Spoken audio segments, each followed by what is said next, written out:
Welcome back to the Paddle and Fin Podcast Network. We're brought to you by Yak Gadget. For all your kayak fishing accessory needs, go to yakgadget.com. Pelican cases, coolers, and lighting. Go to pelican.com. The 153 Bait Company. For all your hard and soft bait needs, go to the153anglers.com.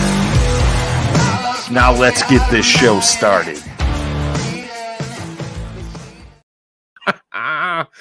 What's going on, everybody? Welcome back to another live OG show.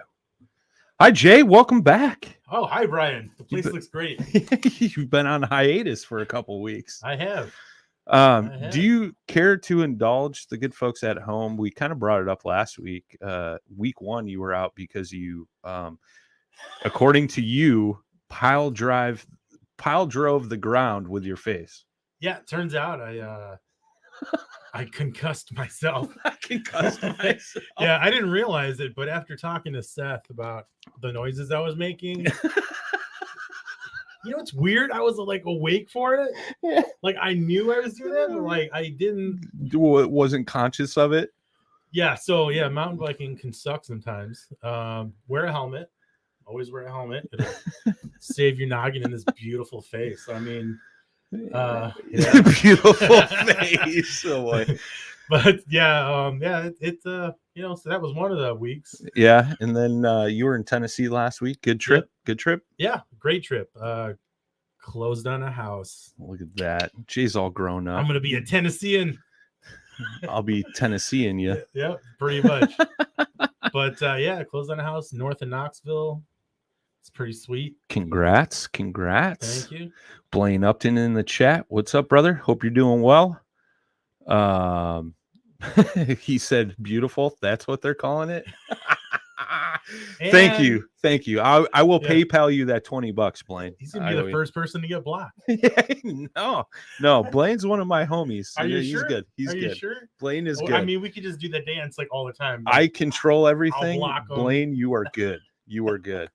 If you guys are tuning in, go down in that lower left-hand corner, smash that share button, drop in the comments down below where you're listening to or listening from, what kind of kayak you're floating out of, all that good stuff. If you're in a boat, drop it in there too. We like boat boys. Yeah, except for Blaine.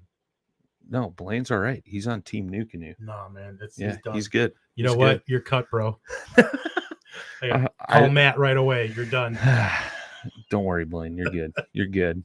What other announcements? Next week, August 28th, Saturday, we got our Toledo, Ohio event. That's up on Tourney X. I'll get Jay to drop that down in the chat for you guys if you want to attend. If you're listening later on the podcast platforms, we'll put it in the show notes. Toledo, Ohio, it's part of Lake Erie in the Maumee River. Normal kayak tournament from the Trail Series. What else? You got anything else? Am I missing anything before we get started? It's good to have you back, Jay. Good to have you back. We got none other than Sara Lamson. Did I pronounce? From Lakewood Products joining us tonight. I got to meet Sara down at Icast. I'm really familiar with their products. I used to use them a ton when I did the walleye tournaments and stuff like that. Came across their booth and I was like, oh, I know these guys. And we got to talking and you guys got some cool new products that came out this year, plus your existing inventory of cool stuff. So we figured we'd get her on. I know we had Crappie Junction on a couple months ago. Yes. I know they work with you guys and they always rant and rave to me about all your ice fishing stuff. So we figured, you know, let's get you guys on, talk about it. You guys offer some cool, different, unique tackle storage options, but not only that, but like firearms, archery, ice fishing gear, all that good stuff. So Sara, welcome to the show. Why don't you give us like a little background on yourself and in Lakewood and how Lakewood got started and all that good stuff? Well, first of all, I forgot to bring my helmet. I don't want to there's some accident phone stuff going on in here. Wow, she just jumped right in. Yeah. Oh yeah, she fits right in with our group. I have questions, but I'll just ask those later because I kind of want more of the story about this bust in your face. No, so for those of you who know me, I'm Sara with Lakewood, and those of you who don't, I am the sales and marketing director here for Lakewood Products. We are a made in the USA company up here in Green Bay, Wisconsin. The company's been around for, I think we figured almost 30 years now. Oh, wow. We've been really well known for the gun cases, bow cases, and then the muskie industry. Mm-hmm. You say Lakewood in the muskie world and everybody knows who we are. Oh, yeah. And then I was tasked when I got hired on a couple of years ago to start expanding the fishing a little bit. And that's what we've been doing. So we have things for walleye. We've got things for ice fishing, a little bit of everything. And we have so many cool things in the works. I'll leak a few here and there. Oh, there we go. Some teasers. Exclusives. Yes. But no, when you stopped by the booth, Brian, you came by because the sidekick case kind of drew you in. And so we've kind of been doing that for the kayak guys a little bit. And yeah, everybody just get online and check us out. And there's lots of stuff and we'll be talking about it for the next little bit. Yeah. And I just dropped the link down to their website in the chat as well. And again, guys and gals listening on the podcast platforms later, I'll drop their link in the show notes so you guys can go and check that out. But yeah, the sidekick is definitely something like, I was like, this is kind of cool. Like at first it looked, to be honest, like it looked like a normal tackle bag. And then I really started to dive in and look at it. And then you and I started chatting and I was like, ooh, this is like kind of cool. Like, and that was what really sparked my interest in having you on the show, because I think it's something cool that a lot of guys could utilize, like, everybody's always looking for like a different, tackle storage option on the kayak. Like a lot of guys use milk crates or, Black Pack XD crate by Yak Gadget, things like that, which is good. But this little sidekick, I think, would be a nice addition to that, so to speak. So I got it pulled up on the screen if you want to run through like kind of some of the features of it. And then save the standing platform for last, because I want to talk about that, because I got to test that out. Okay. I won't say anything about that.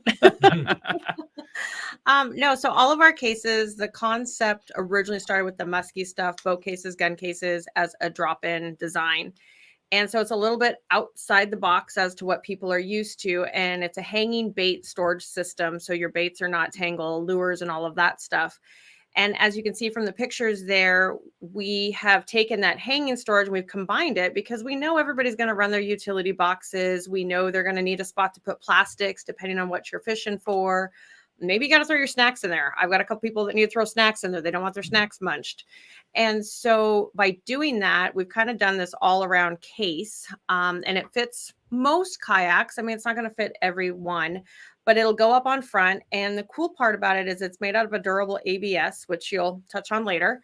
And then the outside is a water resistant foam backed material. So it actually floats. So if for some odd reason this happens to come off your kayak, boat, or your kids knock it in at the dock and it's zipped up, it will float long enough for you to kind of go back and get it.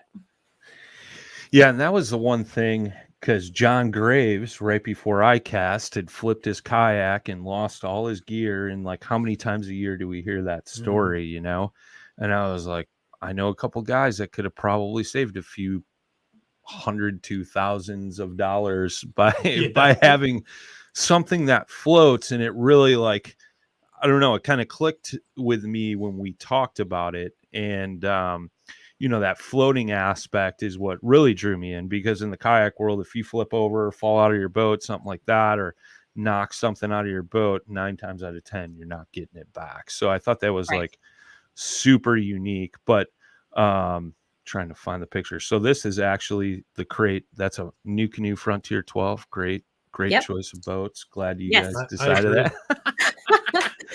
But I So, uploaded that today before the, feed here. all right, I'm kidding.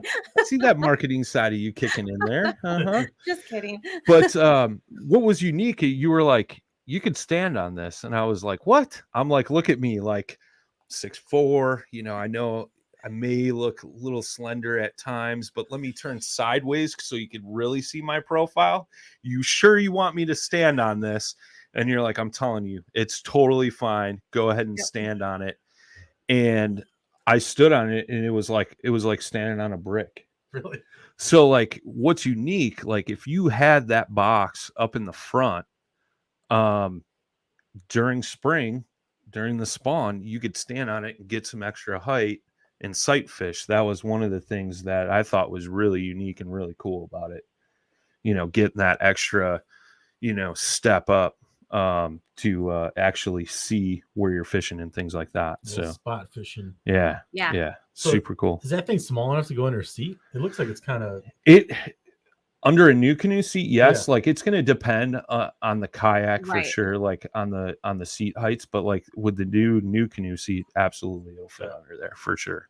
Yep. I forget the exact dimensions.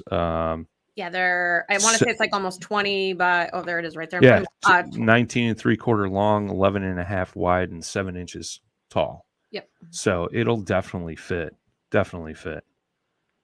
So super cool, man. I love the idea behind it. I see a couple guys in the chat chiming in. Love the floating idea. Nicholas Beltran, what's up, brother? Alex Peters, who was on the podcast today with the boys from Final Cast. He makes his own baits, and he runs a Facebook group, Smallmouth Fishing Ohio, I think is the correct term. Alex, drop that down in the chat. Retaining skills. I'm trying, bro. Like with everything going on, I try. But yeah, I mean, the floating thing, especially in the kayak world, is so huge. Like, are all your products, do they have that floating aspect to them because they're like soft-sided cases? Most of them will. We have come out with some new things that have like a mesh bottom to them. Obviously, water's going to get in there. Those aren't going to float. Sure. Some of our other cases, like the saltwater cases, won't float. They don't have the foam backed. And then also they've got the mesh on the top and the bottom.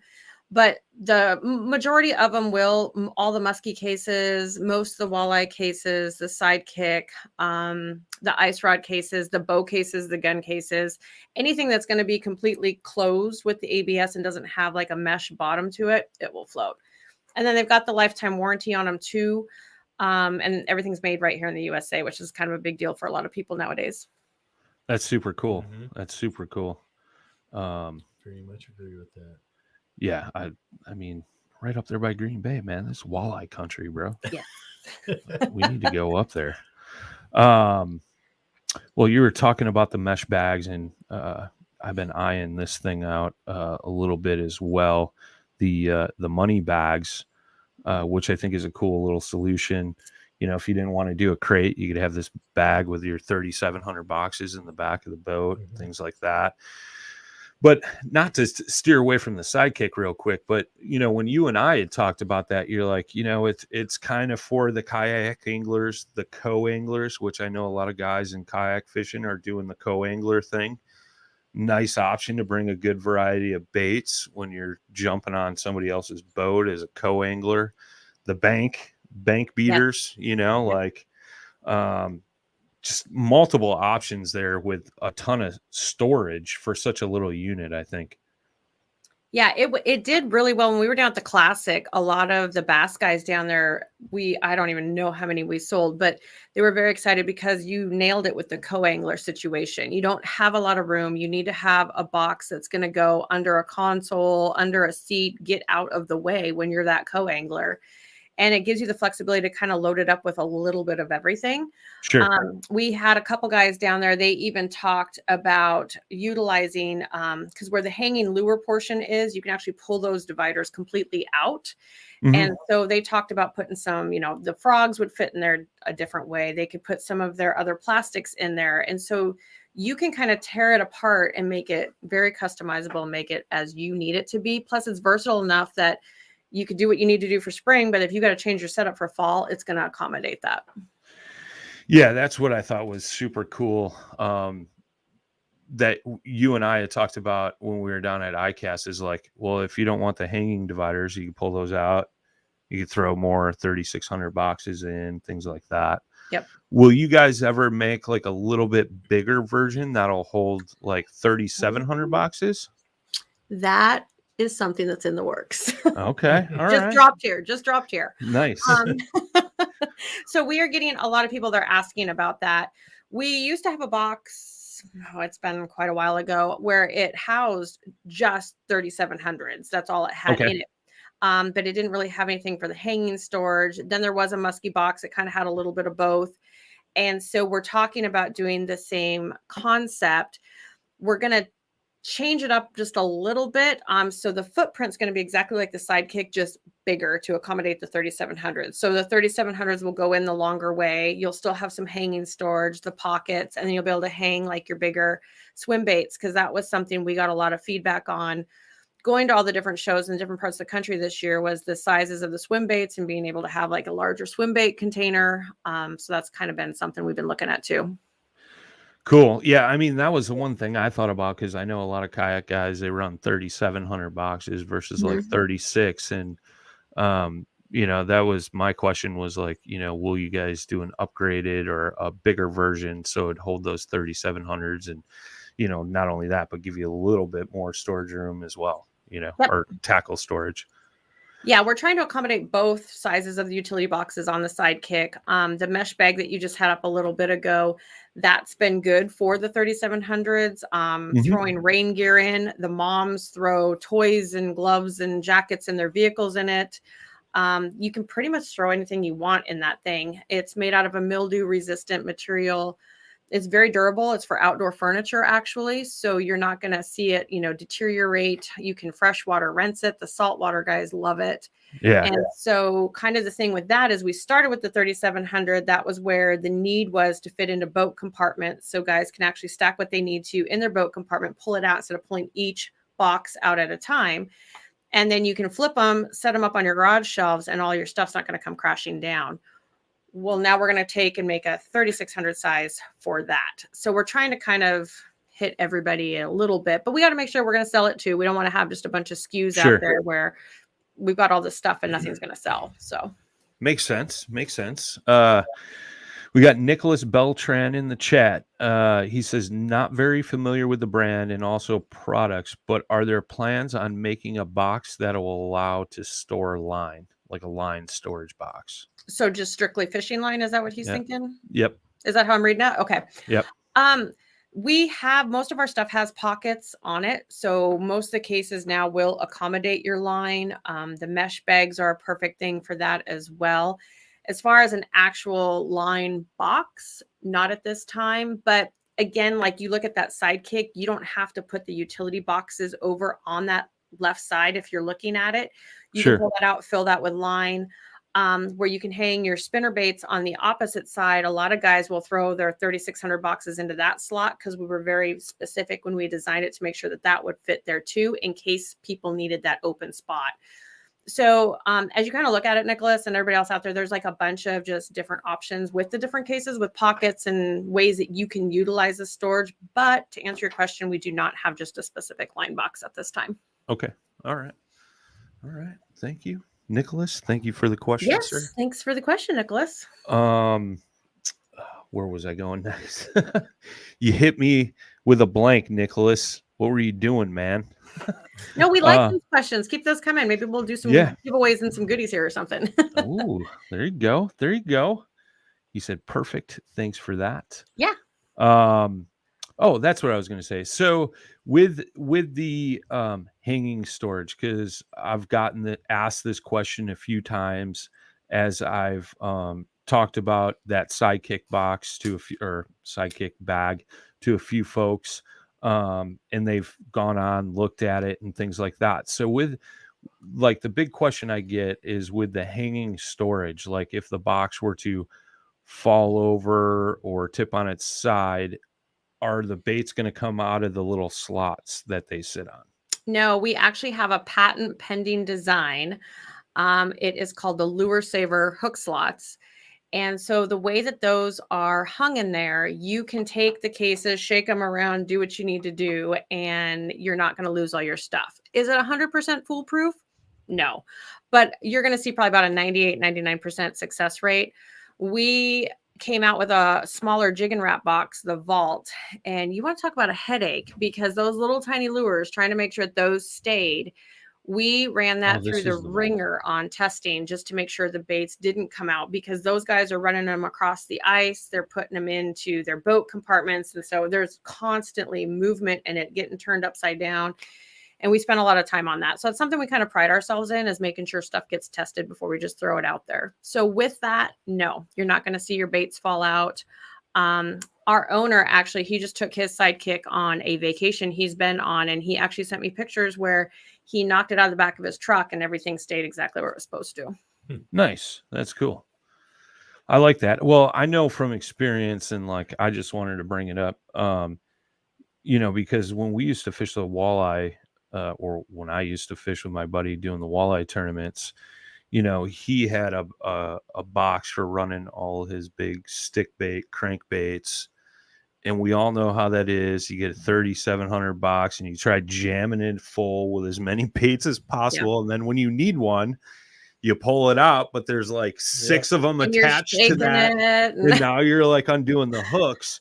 And I remember when Scotty bought it, he was like, crankbaits are in that box. And I was like, what the heck is this? It looked like a cooler to me, and I zip it open and I'm like, this is genius. This is genius. Like, I don't have to have 8 million hooks in my hand before I get the bait we need out of there, which is kind of cool. And I think that last photo I had pulled up was the Vault, which I thought would be great for like crankbaits, guys that, want to throw all their square bills or whatever, in one box and not have them all tangled up. Well, I was thinking too, like what, she was saying that they're big in the muskie world. Like, yeah, I definitely know what those muskie baits, man. If you don't have something that can hold all that stuff, that's a dangerous mess. Yes. Yeah. With those hooks and everything. Yeah. No, and even like, with the muskie guys, we've even come up with one that goes around their pedestal so they can hang stuff on the pedestal so you're not stepping on those big hooks all over your boat deck as well. Yeah, that's so the Vault. You go. That's the Vault there. Yep. I could see stuffing quite a few square bills or, deep diving crankbaits in there. And that thing's only 4 inches tall. Yes. It is the footprint of a 3,700, but it's 4 inches in height. Again, that was the one that we tested where you can turn that thing, put it into your boat compartments, throw it around, throw it on a milk crate, take it out on your machines, ice fishing. It's been a very, very big seller. And so another spoiler alert, hope everybody's paying attention. With that, we are also going to keep the footprint of the 3,700, but then we will be coming up with some different heights and sizing and configurations on the inside as well. Nice. I like it. And then that one's got the mesh bottom, so don't throw that overboard unless you're really mad at your baits, because you're going to lose it. But that mesh bottom allows for the drying, especially when it's inside your boat compartments. What about like a double decker too? Like a little section you can pull out. Oh, you might be onto something there. Yeah, I'll invoice you. Okay. I was thinking about that as well.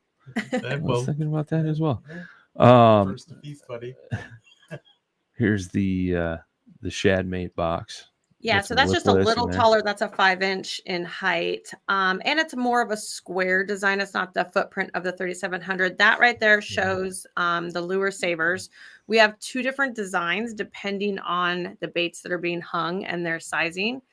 But that was kind of, we like to say that back in the day, 30 years ago, the guys who kind of came up with Lakewood originally developed this hanging concept. And we have seen a lot of other companies come out, try to duplicate it. But the thing that kind of sets us apart is the fact that, our stuff hangs in there, it locks in there, it's not going anywhere. Plus we've been around long enough. It's all made here in America. We've got the lifetime warranty on it. So nice. I know I saw our man Nicholas in the chat. Now he's like just drilling us with a question. He says, how's it deal with the sun? Like as far as fading, all that stuff. We've got a UV resistant material in there. So I've seen cases come back for like a zipper repair that are now probably 20 years old, and you'll see a little bit of fading on them. Some fade more than others. Like we used to run a camo fishing pattern on our tackle boxes. That fades with the colors in it, but the blacks and the grays do really, really well. Green would probably be closely behind. And then some of the other colors that we've discontinued that you just don't see anymore, it's because they weren't, wearing as well in the sun. But yeah, you're not going to have a problem with it. They're meant to be outside and used and abused. Right on. Nick says, I love the honesty. Well, that's what you get when you come here, bro. We told you that. We're real. I mean, I was bashing him about his helmet issue. So, hey. Well, we revisited that. I'm going to sprinkle that in here. Yeah, I love it. I love it. The story, and I'm like, Sarah is my new best friend. You should be our new third co-host. I keep you around to pick on Jay. Oh man, I might get censored. This was something I was thinking about earlier today. When I was thinking about all the questions I had to ask you, and I was kind of running through the product line, and Nicholas asked, he said, okay, so what about rod cases? Like, I know you guys have the new ice fishing rod case, which we'll get to later in the show. And I saw that at Icast, and I was like super impressed. I even got to take a picture and send it to some friends and make them really jealous because I got to see it before them. Sorry, Crappie Junction. But we love you, Josh and Emily. But are you guys thinking about doing like a full fishing rod case, like kind of similar to what the ice rod case is? We would love to, and we've had a lot of requests for that. What it really comes down to is the shipping cost, because I mean, you start getting in that oversized bracket, and FedEx and UPS literally bend you over and kill you. And so that's been a concern of ours. It's like, okay, we could come out with it. People are probably going to use it. We've had them talk about it for the back of their trucks, all of this stuff.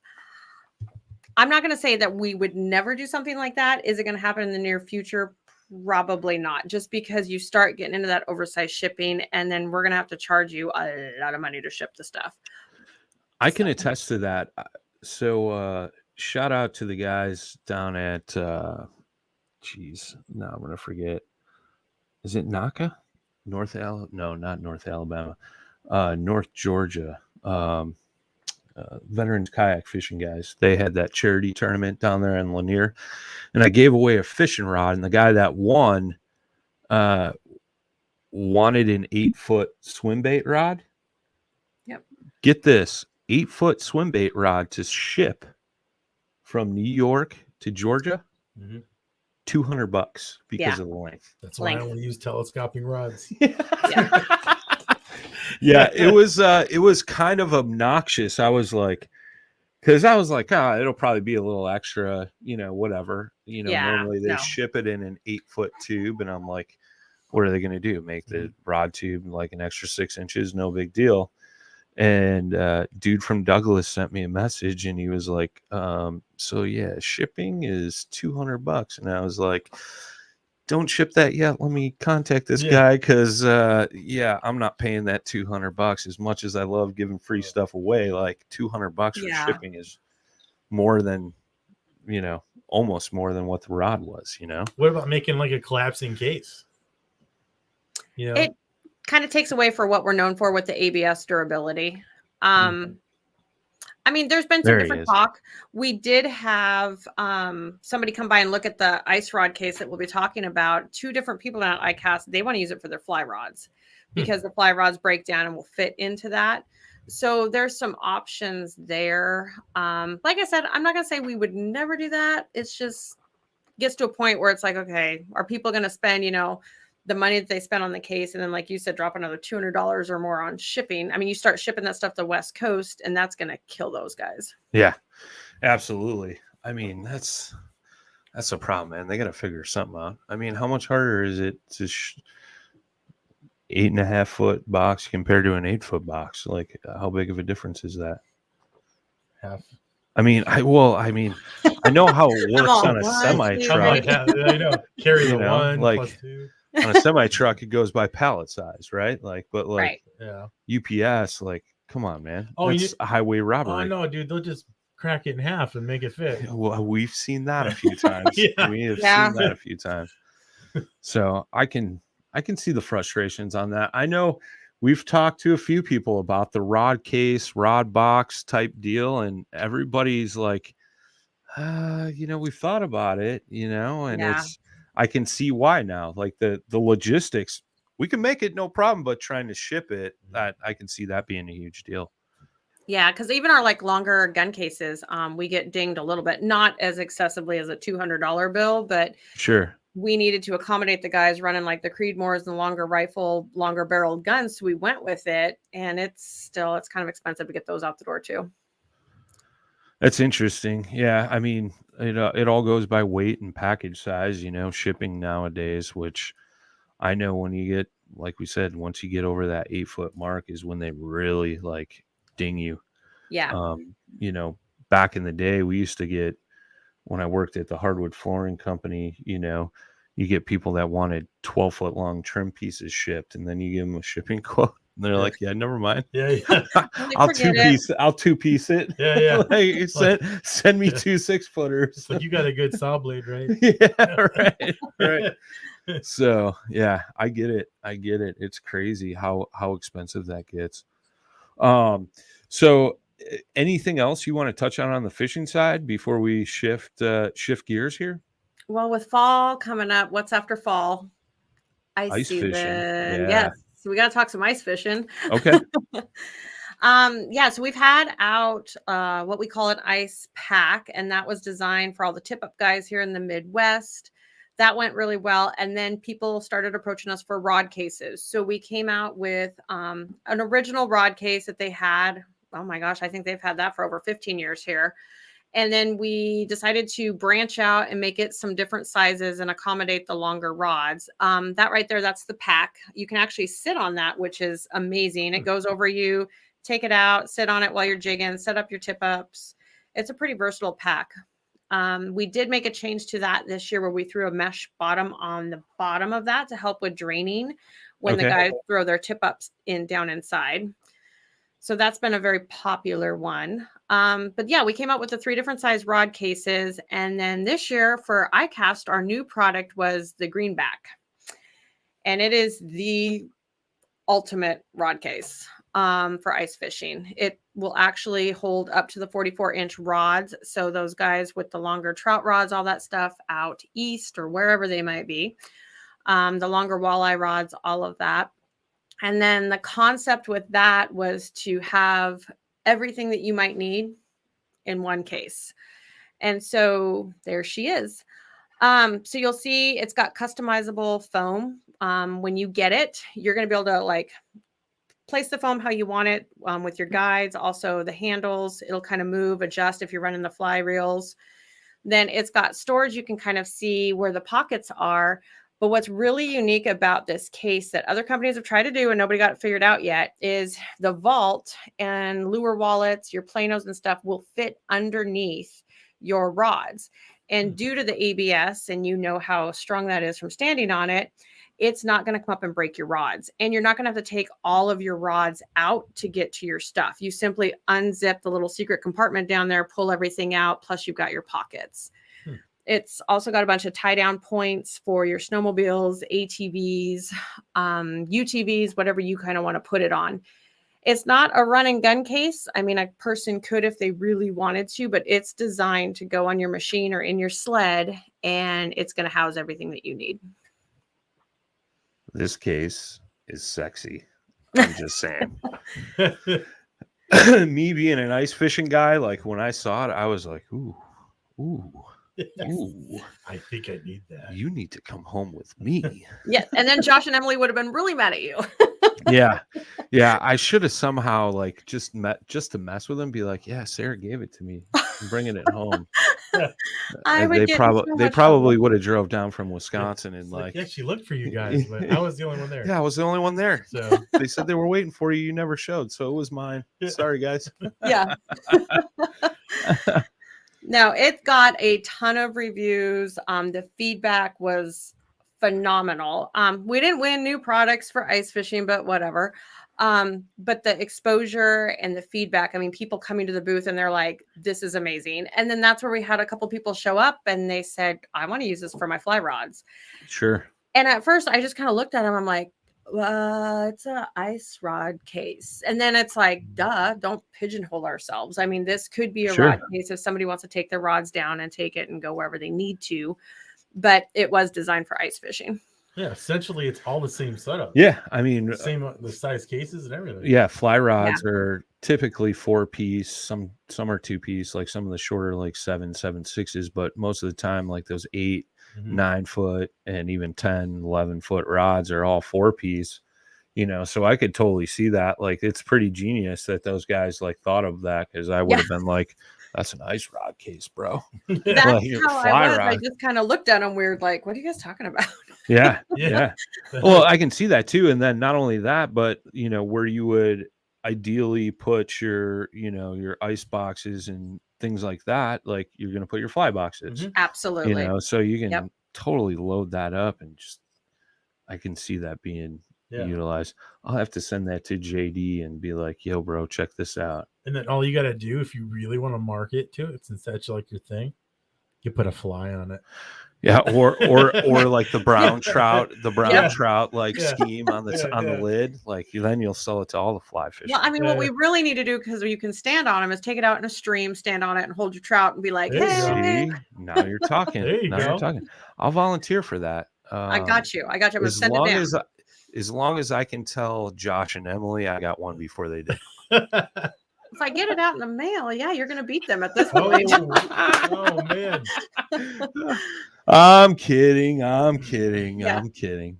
But no, that's super cool. Like, I would have never thought of the fly rod thing. And that's one of the things, man. There's like so many things in fishing that where you're like, oh, that's only for a boat, but then you can utilize it in a kayak, or, you know, ice fishing for fly fishing, and, you know, so many of those things just cross over, and you never really think about it. And we have a lot of customers that do that. So like in our fishing line, we have what we call the mini Magnum and the Magnum top shelf. And the mini Magnum can be used as a kayak case, shore fishing, because it just goes right over your shoulder.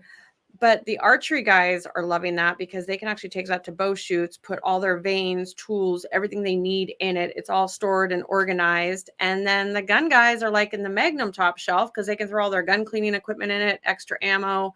So just because we say it's one thing, I mean, you can use it for whatever.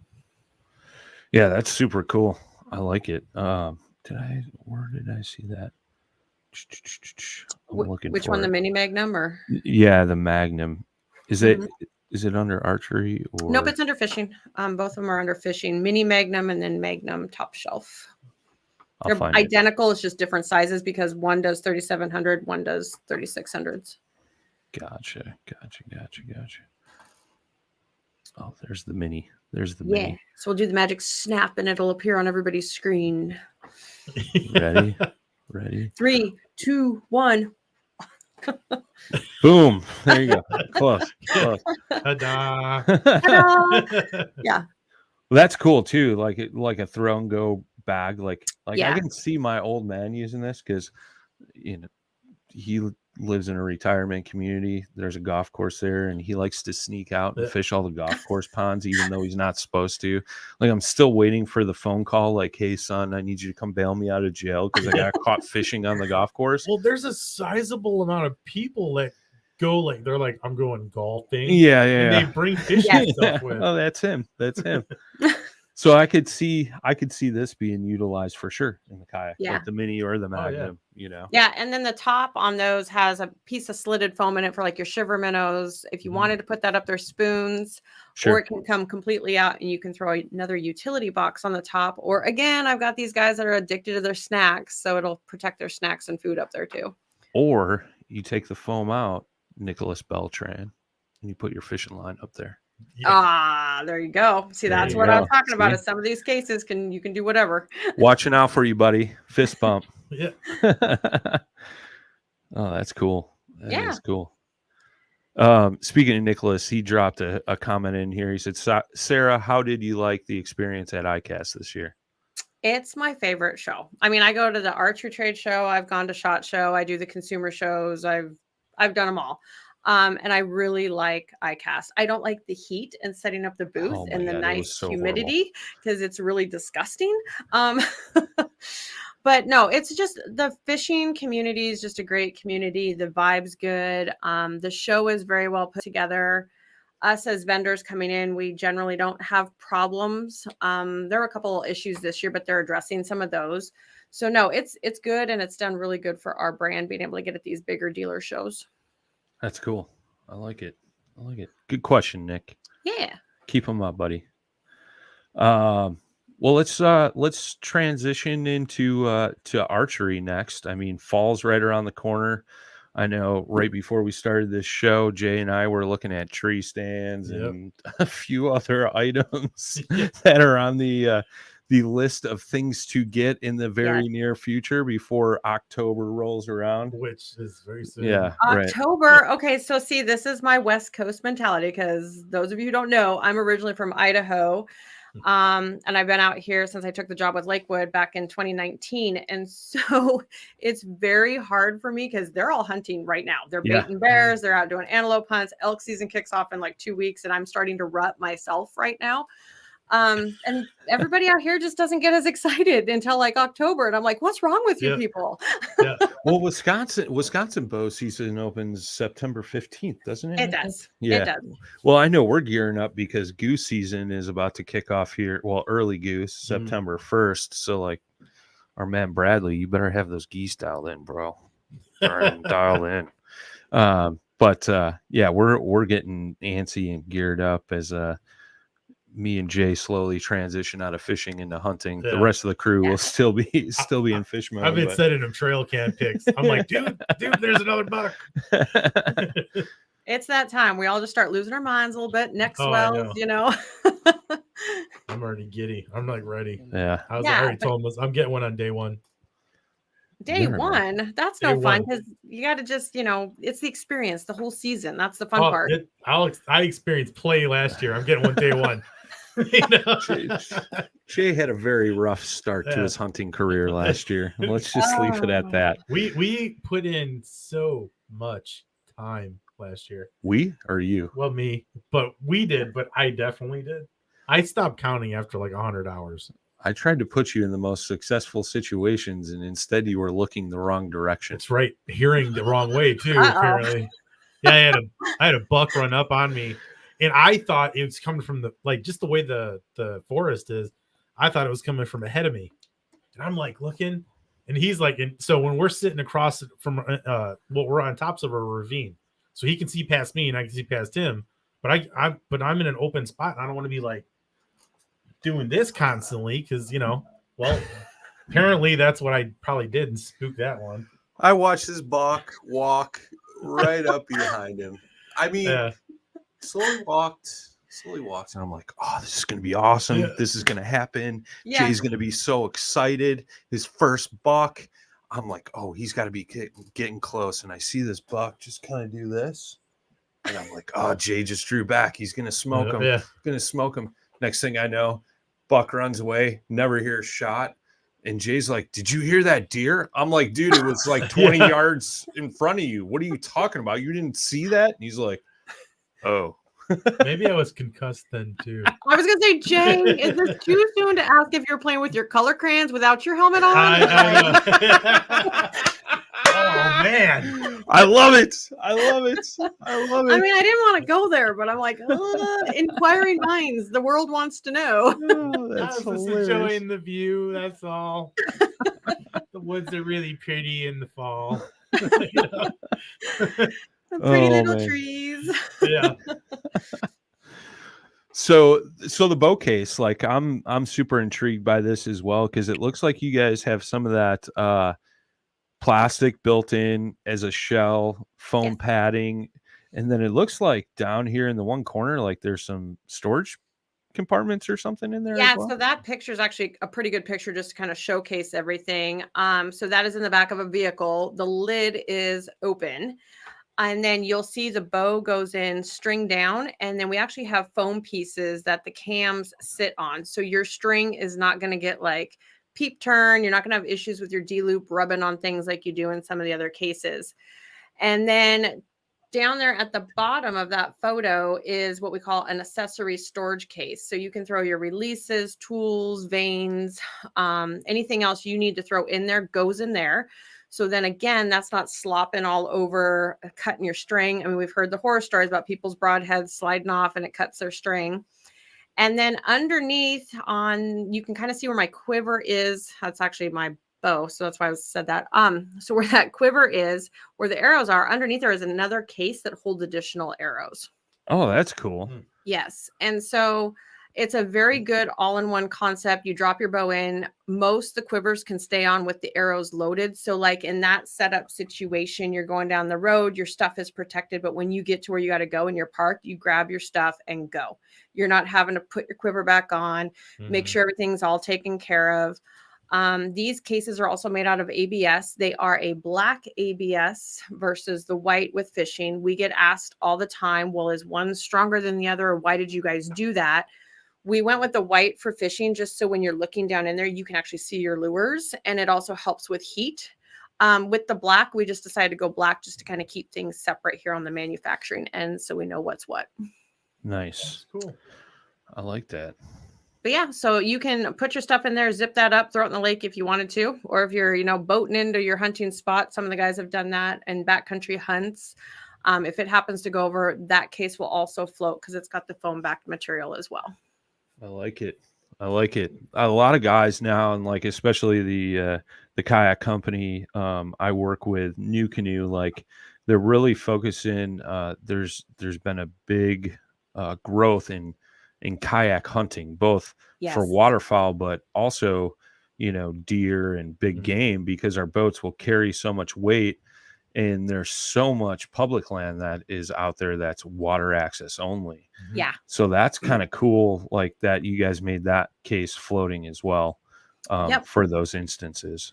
So that actually shows the arrow case, the longer case there, and then the accessory case. And that is considered what we call a combo. So if you're on the website, we do sell just the bow case itself, but really to get the benefits of everything, it's not that much more. Just get the combo. You're going to be happier. You can kind of store more.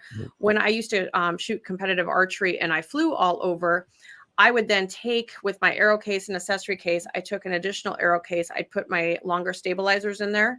And then I'd throw my binos in their bino case, shooting jerseys, and I'd load that thing up to 50 pounds and then fly with it too. So it's just a great storage system. Nice. And you guys have two different sizes, right? I think I saw like the 41 inch and the 43 inch. 45. So 40. The difference is if you kind of scroll up just a smidge there, a little bit more right there, that little diagram. So in the archery world, we all talk lingo to us as axle to axle. But when you're measuring for the cases, you want to go outside of cam to outside of cam. Okay. 95% of the bows are going to fit in the 41 inch case. But we do have some of the longer hunting setup bows as well as the target bows that will have to go into the 45 inch. Yeah. Some of those cams are massive now. Jay, they got a purple pink like camo for you, bro. Yeah, but they also I'll hook you up. They have No, you can't use True Timber. That's too manly for you. You got to use the Muddy Girl. No, but I really the Muddy Girl I really camo. like the other one. No, nice. No, like you are not allowed. If I will, I tell you what, I will buy you a bow case, but it's got to be the pink camo. I'll rock this shit. And then we're gonna embroider. No, and then we're gonna embroider your name on it in like teal or something cool too, like maybe sparkles. I dare you. I dare you. Don't dare me because I will do it. So stand by. I'm double dog dare you. It's on. That's cool. That's cool. So Nicholas, man, he's coming through tonight. My man. Okay, I gotta say, Nicholas, you gotta drop me an email, sales@lakewoodproducts.com with your shipping address, and I'll get you a goodie. Oh, there you go. There you go. Look at Nicholas. Oh, he's coming through. He said Cran Jay. Oh, yes. Cran Jay. So he asked two questions. He said, what's your favorite or incredible moment you have ever had in the outdoors? Oh my gosh. He's digging deep, man. Yeah. I know. He's soul searching tonight. Honestly, I'm gonna have to go with my mountain lion hunt. That's I will never forget that. And it was my favorite hunt. the adrenaline that you experience on that, especially when you're bow hunting those and they're in the tree, and the emotions and everything that went down with that hunt just means so much to me, and the effort behind it. So yeah, I would say that would be my favorite hunting experience. And then as far as like incredible moment in the outdoors, I started as a little girl. My dad would take me in the woods, backpacking, camping, you name it. And we went on a hike. I don't remember how old I was. It's that long ago because I'm old, but we were backpacking up in the Mount Adams area. And I just remember like, he's like, you have to carry everything on your back, you know, don't whine or you're not coming again type of a thing. And just, you know, you got to be tough out here. And that feeling that I carried everything I needed on my back, I didn't whine until I saw the truck. And then I had like a total utter little girl meltdown crying because I was like, oh my God, there's a truck and my feet hurt so bad and everything just hurts. And I think that just kind of instilled in me just the mental toughness, because coming from out west, we do a lot of like bivvy hunts where we would just go in, and sometimes I'd solo hunt it. And I'd have buddies on different ridges and stuff like that, but you're in there like 7 to 10 days on your own. Yeah. And you don't have the distractions of a cell phone, society, the news. You get real with yourself. And so that's just something that was very passionate for me. And I kind of made it my mission for a while to really encourage just other people to get outdoors. Even if they don't hunt, it's therapeutic to disconnect and get your head right, you know, because you can't, when you're alone out there, I mean, your demons come out, you know, everything's in your head, and just it's amazing what your mind can do. And so I think just having that every moment in the outdoors I treasure. So that was a very good question. I just realized Sarah is more of a man than both of us combined. I didn't want to say it. I thought it too. like I was like, yeah, because we were talking about like, hey, we should go elk hunting. I'm like, we got to train then. And when I say train, I mean like lose weight and lift weights. Like, I mean like, because that's, I mean, I know a couple of people out. I have a friend out in Idaho, but there's a couple other people too. But I heard how those hunts can go. And obviously YouTube introduces you to that. But sure, if you're not physically doing it, and we've had a little taste of it. Oh yeah. You know, I'm like, there was a few times last fall I thought I was going to have to carry you out of the woods. Yeah, I know. It's like, just think how easy like flat like cornfield hunting is. You know, just the experience. And then you get them into the terrain, you know, the ups and downs as you get closer to the Mississippi River Valley. Yeah. And Jay wasn't ready for that, I don't think. Well, we both weren't. We both weren't. We both weren't, but there was a few times where you're like, I probably take too much crap with me too. Okay, but I do too, because here's my deal. I get cold. And so everybody always, and I get hungry or hangry if I don't eat. And so between snacks and clothes, I always overpack. But that's one thing I always like trying to tell people, because I'm going to go on a little bit of a soapbox. So bear with me. Let's do it. You know, like social media nowadays has made it where you guys just said it. Well, I don't think I can do that because I'm not in CrossFit and I don't eat this and I don't eat that. And I don't. Yes and no. I mean, your body takes a beating out there, but I have also been on hunts with guys who are insanely fit, and they eat everything they're supposed to. They train way more than me. I mean, while I'm doing a 6 ounce, 8 ounce curl, whatever you wanted over here at the bar, you know, they're doing CrossFit for the second time that day. I have been on situations where it literally comes down to your mind. Sure. And I believe that. Yeah. I mean, I've been in situations trying to pack elk out, and you're going up this, and I just remember looking at the top going, I'm never going to get there. And it's like, okay, no, shut up. You can't talk like that. Am I breathing hard? Am I dripping with sweat? Yeah, but it's kind of a mindset that really, when you're outdoors like that, it helps you in regular everyday life, because it's a one foot in front of the other, and you just got to keep going, and eventually you're going to get to the top. Now, are you going to get there as fast as this guy? Maybe, maybe not, because like I said, I've had CrossFit guys cry like little girls out there, and I'm looking at them going, what is your problem? And they're like, oh, I can't do this. This is so hard. And it's like, get your shit together. Well, I don't know if I can say that. Sorry. You're fine. You're fine. I let it fly, so you get one too. Yeah, okay. Yeah. But it's like, get your shit together. A lot of it comes down to mental toughness. We want people to be physically fit when the flatlanders come out, as we call them out there, because you can cover more ground during the day, because you might have to go chase an elk 8 miles. Yeah. You know, he's bugling here and he takes off. Yeah. But don't let that discourage you. I mean, and that's one thing, a lot of people are like, well, I don't do that, so I can never hunt out west. No, don't do that. Yeah. And I think it's more of a cardio thing. I mean, that's largely because, I picked up mountain biking again because of that. Because I was like, man, I don't do anything but sit in a kayak these days. Like, I don't even pedal anymore. I'm like lazy. I got a battery and a motor. I'm like, so for the very reason that I got into kayak, I was like, this will be a great transition. Well, that transition turned into like mechanical, and me not so much. But yeah, we went a lot of places. We walked, we covered. It was funny because we went pheasant hunting, and it's funny because like we were the dogs. So like that is like some of the worst. Like, you walk so many miles doing that. Our man Richard from Eastport Marina is in the chat. He said, I need at least one pack mule to carry my stuff. Yeah. That's why, Richard, you always hunt with somebody who you marginally like. Oh, that's great. He's going to ask us if we want to go hunt with him now. But now I'm wondering, don't we go together? Yeah. Well, what do you think? I know. Jeez, man. Carrying less crap. Try telling you that last season. I know. Super cool. We got off topic there, but that's cool. Yeah, a little bit of squirrel moment. That's okay. Nicholas, the second part to Nicholas' question, the two questions. He said, what do you think is the biggest factor that these products in Lakewood, the company as a whole, outshines some of the rest? Customer service.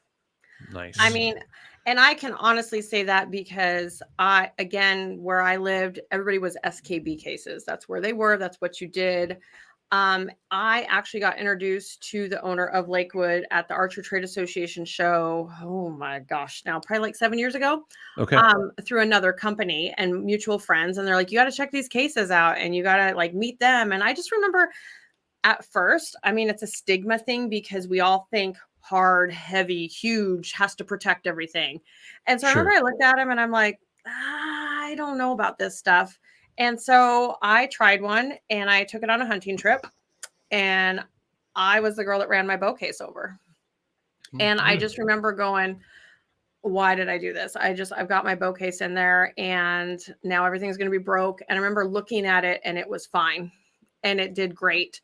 So then at that point, kind of like a relationship, you start trusting and you're like, well, now I'm going to throw my expensive target bow setup in there. We're going to fly and we're going to see what happens. And these cases have been to Africa. Gun cases have been all over the world. The fishing cases have even been flowing. We used to load them up with lures and fly them down to Icast.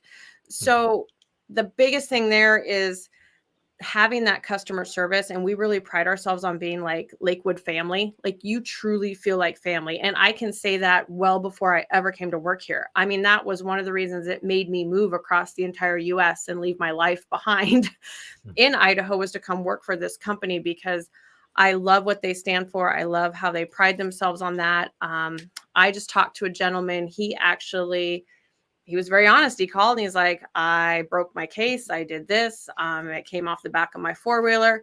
He's like, I know you say lifetime warranty, so I know I'm going to have to pay. But he goes, really, the only thing that's wrong is the zipper. What do you want me to do? We fixed it. We try to get stuff done. We try to resolve the problems. We try to make sure people are happy.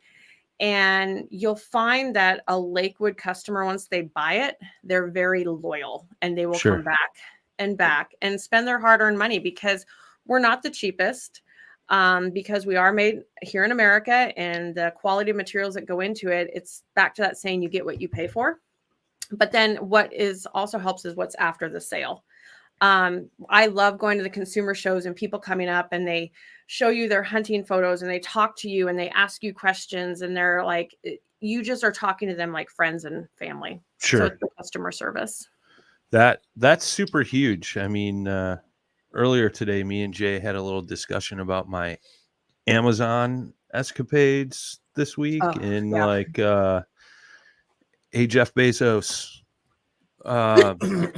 Take that, buddy. Sorry. Normally I keep clean, but really, if the other day, that poor girl, man, I felt bad after I hung up the phone, but I was like, this is the most painful experience I've ever had in my entire life trying to deal with a company. It wasn't anything I did. Nothing I did. Yeah. All right, we got to change subjects because otherwise I'm going to get really worked up. Soapbox, another soapbox talk. I'm just going to say customer service is definitely where a lot of companies go.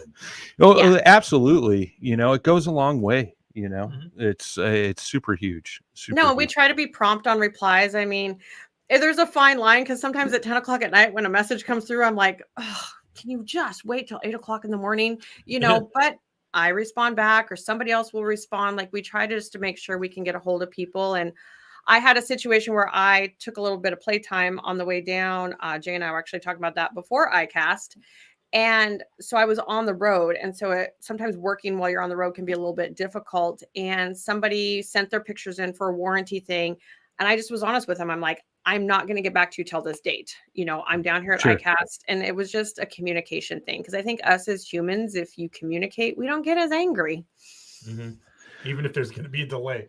Right. Like, yeah. All right. You acknowledge me. All right. All Yep. right. Well, and that's huge too, right? Like you guys aren't like some huge, ridiculous company where like your call center is probably in another country or something like that. Yeah. Like, you know, you're talking direct with somebody that's there working, like you can actually have a conversation with, like, whereas in my experience the other day, like I asked a question and that gal sat quiet for like 3 minutes before she even responded. I was like, "Are you there?" "Yes, sir, I am here. Just give me 1 minute, please." No, and you call in, so and unfortunately, you're probably going to get stuck talking to me. And if it's not me, then you know who answers the phone with Lakewood questions? Our owner. So that's what's really cool is we don't have a lot of people. It is a smaller company, but it kind of gives you that one-on-one touch. Nice. Our man Dustin Nichols in the chat. Casey Starnes. What's up, guys?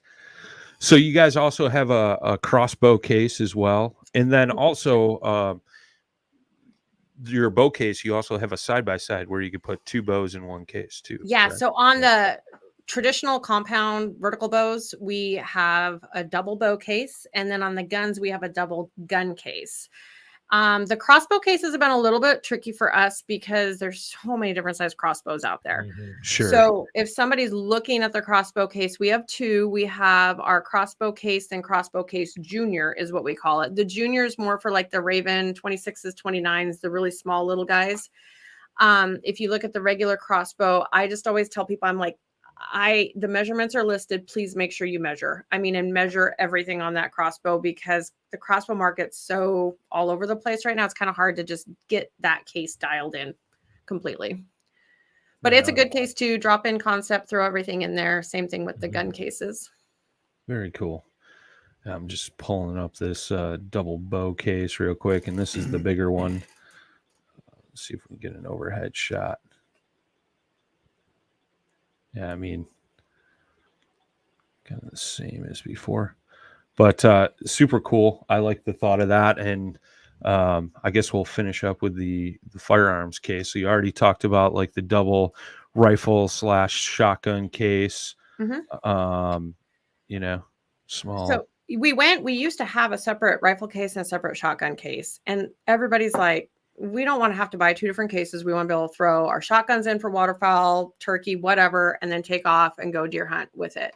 So we changed the dimensions a little bit. That's our pistol case. Or we have guys that throw some of their electronics in there, laptops, you name it. So we basically combined our gun cases into one. So you're going to have the regular gun case, the longer version, and then the double. Nice. And so that's the double right there. Boom. And double those the float fun. too. Yep, those float. And the double actually has wheels because it gets a little heavier going through the airports. Ooh.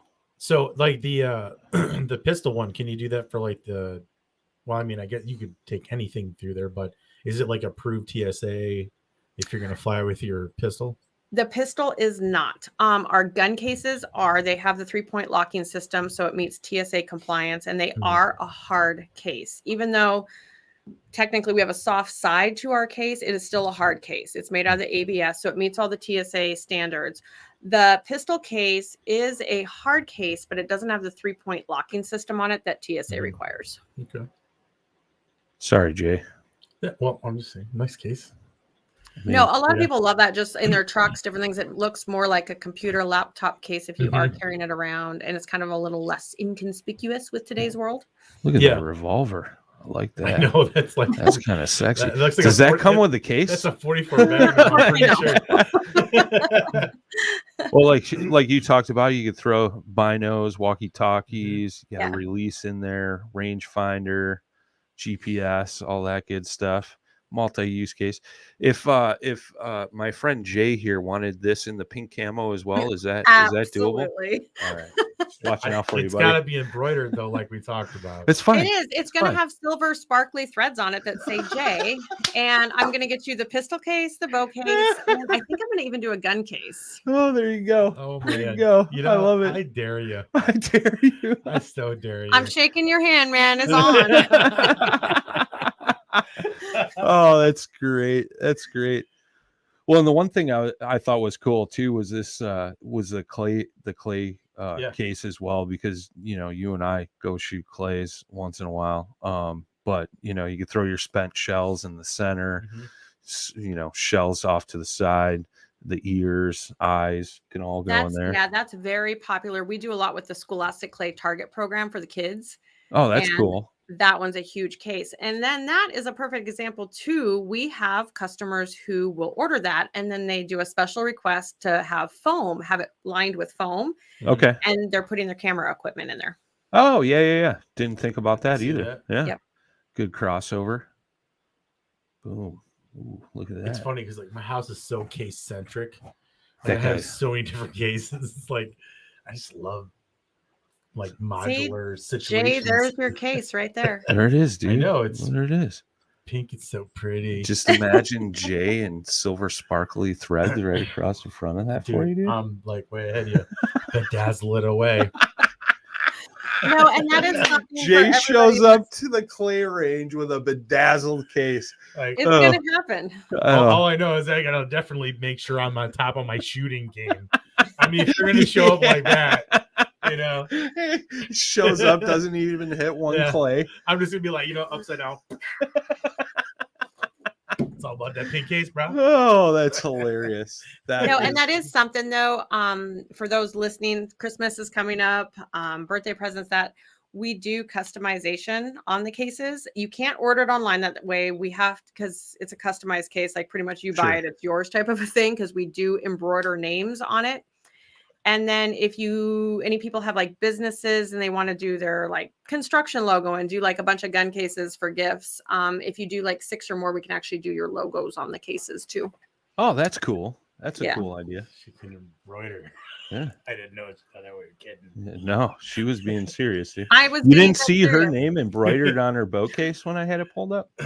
I didn't notice it until she said, "That's my bow case," and then I noticed Sarah was embroidered on the side of it. Just in case she forgets. Oh, this is. Hey, it's that hair color. I need name badges all the time. Oh man.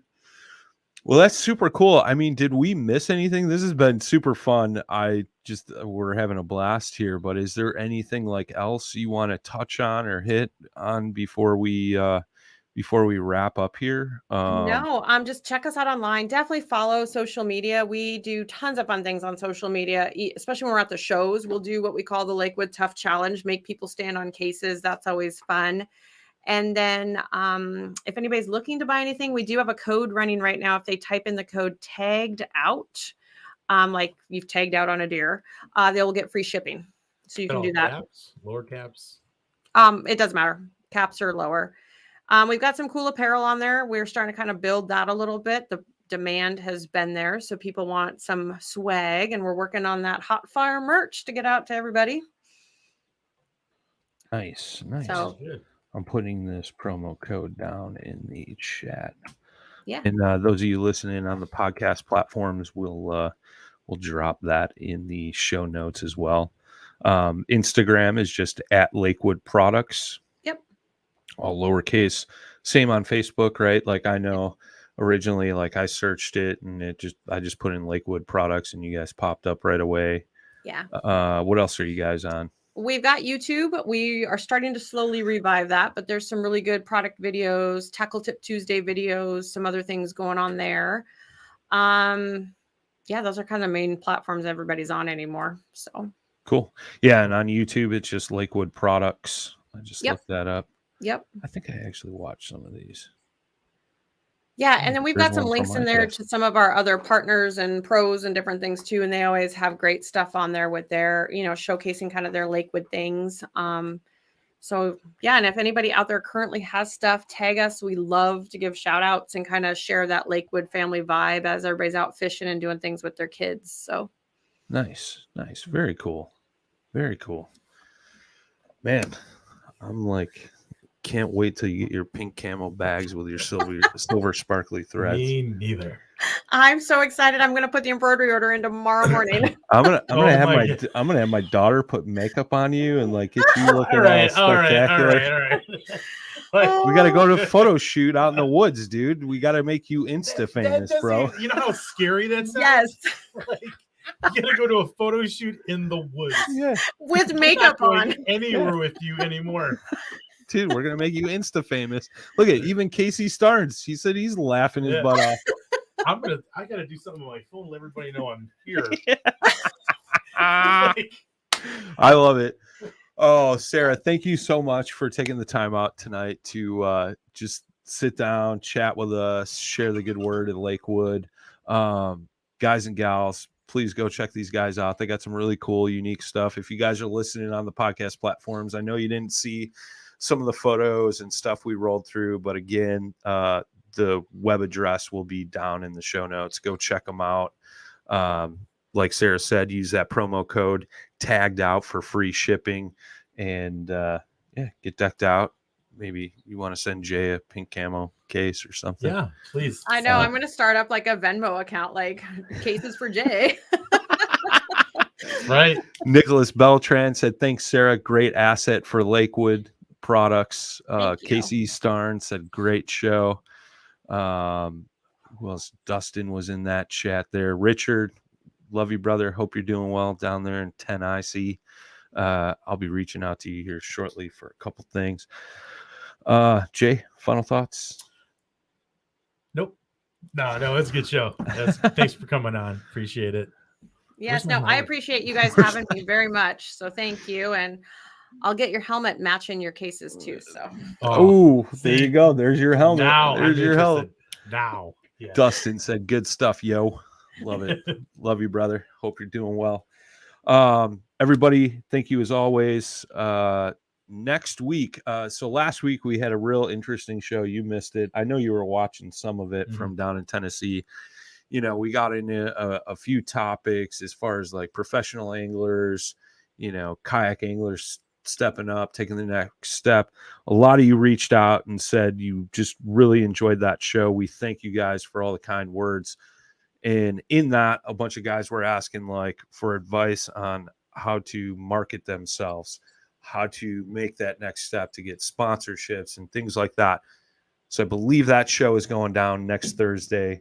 I believe we're going to have Mike McKinstry and Drew Gregory and maybe one other person on with us, some of the bigger names in the industry talking and sharing their expertise. Mikey's got the big marketing background. So we're going to be talking about that stuff next week. So get ready, boys and girls. That's going to be a good show, really good show. And quick little thing, because we deal with that with our pro staff and ambassadors and what we look for in them.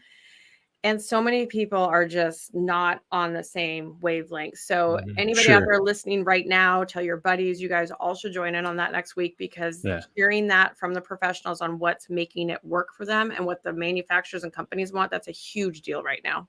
Absolutely.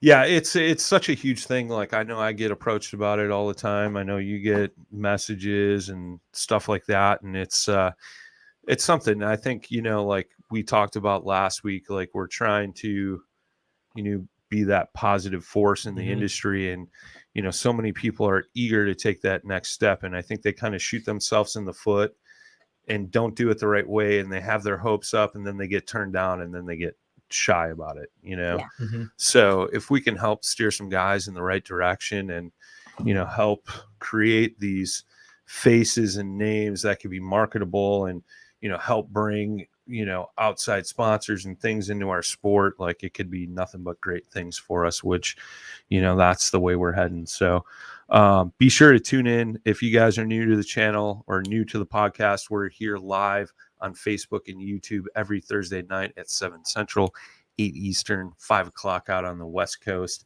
Magically gets uploaded to all the major podcast platforms right after we get done being live. So I know Dan has got his second episode of Advanced Angler coming out tomorrow afternoon.